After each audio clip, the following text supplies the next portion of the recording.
Hi everybody, it's Amalia from Cool Cakes and Crafts with Amalia, and I'm here today with the Not Too Shabby Grow Happy Thoughts Stamp and Die of the Month. This is a beautiful set of really simply drawn florals that are really easy to color, and I enjoyed playing with them very much. I'm going to make two cards today, and for the first one I want to use this watercolored panel that I made. I had it from another project and I want to use it and just to see how it turned out. I like working with mixed media and I like experimenting just to see what I can and can't do. So I'm going to stamp on this heavy duty watercolor paper and let's see how it turns out. As you can see, I'm going to use Ranger Archival ink in black. It is a nice juicy stamp set, and I need a nice juicy stamp on this thick paper, and you can see I'm using all of my magnets to hold my paper down. And I didn't get a great impression on the first try, so I'm going to ink my stamp up again and try again. And I'm going to have to ink up the stamp again and try again. This is watercolor paper. This is not meant for ink. This is meant for water and pigment. Well, the third time worked a little bit better, but not completely. So I'm just going to go in with a Sharpie marker and fill in any of the spaces that aren't quite as sharp as I would like them. I got my image colored in with some gel pens. I just did some simple coloring. And now I'm using forest moss and mowed lawn to create the grassy area where my flowers are.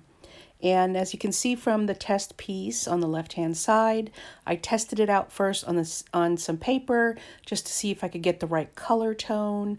I didn't have the exact green that I wanted to use, and so I covered it first with the mowed lawn. And when I was happy with the coverage on that, I grabbed another blender and went ahead and used that to make it a deeper kind of green color. I wanted the color of the grass to match the same sort of tone of the sky as a whole. So, success. What do you think? Leave a comment below. I'm going back over it just to get a little bit of a deeper hue on the mound, the top of the mound where the flowers are. My next step is to cut down my card panel, and I end up cutting it down to, I believe, 3.75 by 5. And I cut down my panel because I typically use A2 card sizes, and I like to layer my cards. I like to put mats underneath the main pieces because I think it helps them stand out.